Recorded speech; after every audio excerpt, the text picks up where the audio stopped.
সবাইকে welcome Sumana's makeover and ব্লগসে। আমি সুমনা। তো চলো, সারাদিন আমি কালকে থেকে কোনো ইন্ট্রো নিতে পারিনি, তো এটা হচ্ছে পরের দিনের ইন্ট্রো।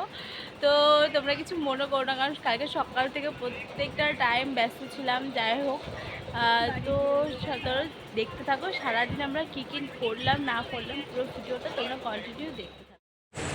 তো এখানে দেখতে পাচ্ছ আমি নেল এক্সটেনশন করার জন্য লোক ডেকেছিলাম, ওখানে তোমাদের পরে দেখাচ্ছি। আর এখানে রাত্রেবেলা চলছে আমার আর আমার বডির ফেসিয়াল। তো যাবো বিয়ে বাড়িতে, একটু ফেসিয়াল না করলে হয়? তোমরাই বলো নেল এক্সটেনশনটা কেমন হয়েছে। আর পরের দিন সকাল সকাল আমরা ট্রেনে উঠে গেলাম। আমি আর মা ফার্স্টে গেছিলাম, পরে তোমাদের দাদাভাই গেছিলো, একটু কাজ ছিল তাই। ওই যে আমার মা বসে আছে, রানাঘাট থেকে ট্রেন ছেড়ে দিয়েছে। আর আমার ছোলা মাখা ট্রেনে উঠলে খেতে হবে। আচ্ছা তোমরাই বলো তো এই স্টেশনটা কোনটা? তো আমি নেমে গেছি বিধাননগর স্টেশনে। দেখতে পাচ্ছ কত বড় ট্রলি। আমরা যাবো, দুদিন থাকবো, দুদিন কিন্তু আমার যা ট্রলি হয়েছে দেখে মনে হচ্ছে 4-5 দিনের জন্য ঘুরতে যাচ্ছি। তো আমার মামা বাড়ি থেকে স্টেশন থেকে নেমে তারপরে বাসে উঠতে হয়।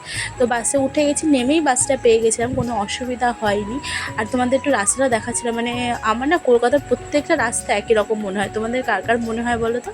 তো আমি নেমে গেছি অলরেডি, দেখতে পাচ্ছ এখানে হচ্ছে আমার মামার বাড়ি। এই যে, আর এই যে ঠাকুরের এটা দেখতে পাচ্ছ, এখানে দুর্গা পুজো। আমরা ছোটোবেলায় খুব আসতাম, এখন আর যাওয়া হয় না। তো বিয়ে বাড়ি ঢুকে দেখলাম যে প্রায় অর্ধেক বিয়ে শুরু হয়ে গেছিলো, এখানে বৃদ্ধি হচ্ছিল।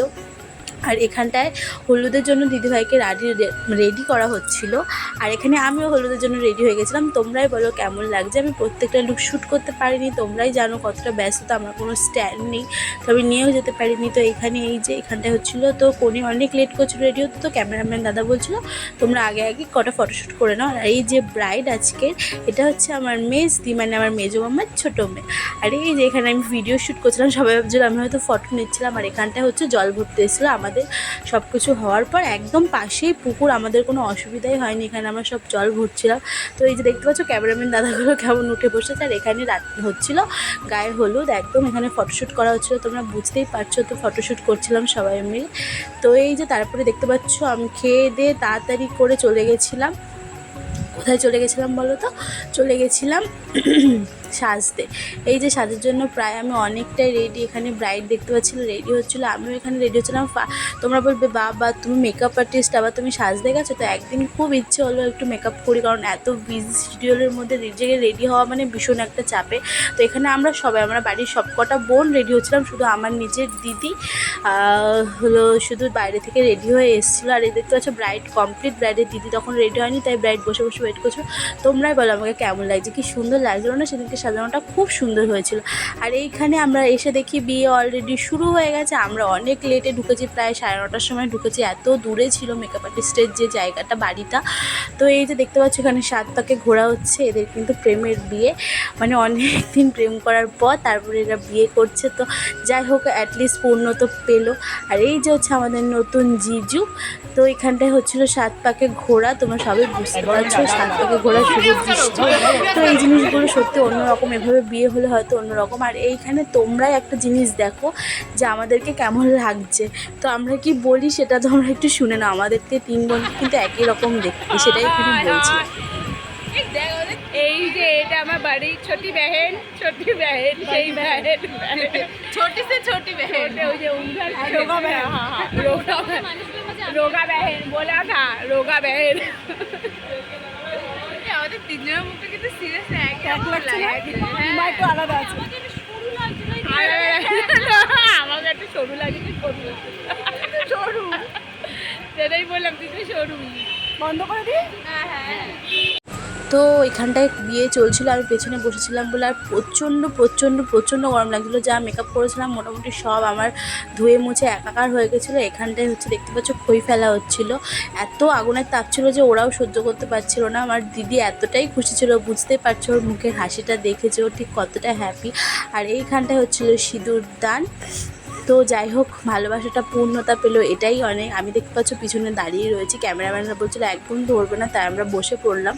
তো যাই হোক, আর মোটামুটি খুব সুন্দর হয়েছে। কিছু কিছু সুখে এত খুশি থাকে মিশে,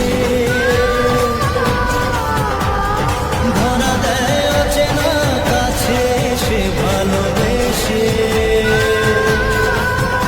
এখানটায় আশীর্বাদ পর্ব চলছিল। পাশে যিনি বসে আছে ওটা হচ্ছে আমার বড় মামা, যে আশীর্বাদ করছে সেটা হচ্ছে আমার জামাইবাবু। ওই যে দেখো নীল ড্রেস পরে। আর এখানে ব্রাইডের ফটোশ্যুট করা হচ্ছিলো, কারণ তারা একদম টাইম পায়নি। আর ওই দেখতে পাচ্ছ তোমার দাদা আর আমি এখানে বসে বসে বোর হচ্ছিলাম, বিকজ অনেক রাত হয়ে গেছিলো। এখানে আমার মাও ভীষণ অনেকটা লেট হয়ে গেছিলো সবার খেতে খেতে। আর এই দেখতে পাচ্ছ আমার সুন্দরী দিদিকে কেমন লাগছে তোমরা কিন্তু অবশ্যই বলো। ওখানে পাশে রয়েছে আমাদের জামাইবাবু।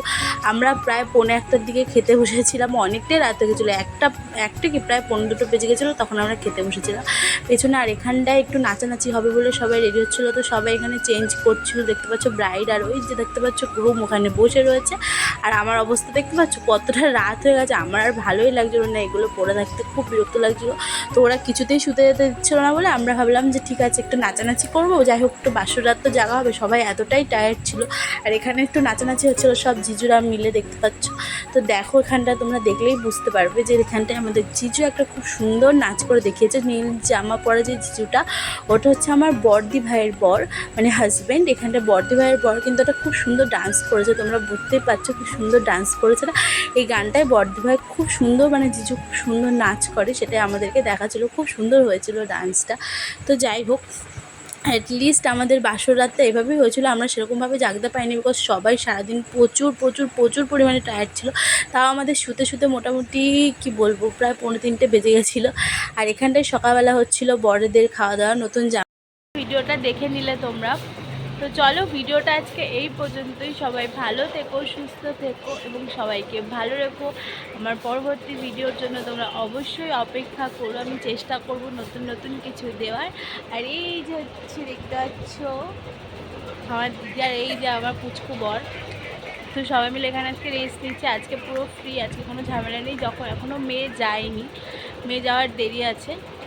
তো চলো সবাইকে টাটা।